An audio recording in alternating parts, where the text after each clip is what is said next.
ये है आरजे कार्तिक की 1 मिनट स्टोरी। ये कहानी जिन्होंने लिखी है वो कहते हैं कि मैं शाम के समय घर जा रहा था तो देखा कि बिजली के खंभे पर कागज चिपका हुआ है। मैंने जाकर के उस कागज को पढ़ा तो उसमें लिखा था कि मैं एक वृद्ध महिला हूं, मेरा 500 रुपए का नोट यहीं कहीं गिर गया है, अगर आपको मिल जाए तो मेरे इस पते पर दे जाना, सामने वाली गली में लास्ट मकान में रहती हूं।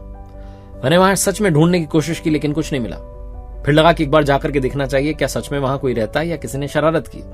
मैं वहां पहुंचा, दरवाजा खटखटाया तो अंदर से लाठी के सहारे एक अम्मा जी आई, बूढ़ी अम्मा, जो आकर के मुझसे कहने लगी कि बताओ क्या चाहिए। मैंने कहा माताजी चाहिए नहीं, आपका वो 500 रुपए का नोट मिला है, देने के लिए आया हूं। उन्हें नोट देने लगा तो गुस्सा करने लगी, कहने लगी बस करो तुम लोग, अब तक 50-60 लोग आ चुके हैं मेरी मदद करने के लिए, मुझे नहीं चाहिए कोई नोट वोट।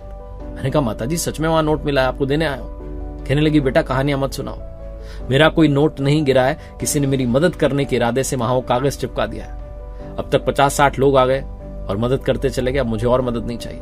मैंने बहुत मिन्नतें की, जैसे तैसे उन्हें वो 500 का नोट दिया और उनसे कहा अपना ख्याल रखना। जाने लगा तो उन्होंने कहा एक काम करना, मुझे लगा शायद कुछ मांगेंगी। माताजी ने कहा बेटा वो कागज फाड़ के चले जाना, मुझे अब और मदद नहीं चाहिए। मैं जब वापस आया उस खंबे के पास उस कागज को फाड़ने जा रहा था तो अंदर से आवाज आई कि तुमसे पहले 50-60 लोगों से भी तो यही बोला होगा, जब उन्होंने नहीं फाड़ा तो तुम इस कागज को क्यों फाड़ रहे हो। इसी उम्मीद में मैंने उस कागज को वहां चिपके रहने दिया कि 50-60 लोग और आएंगे, माताजी के और बेटे आएंगे माताजी की मदद करने के लिए।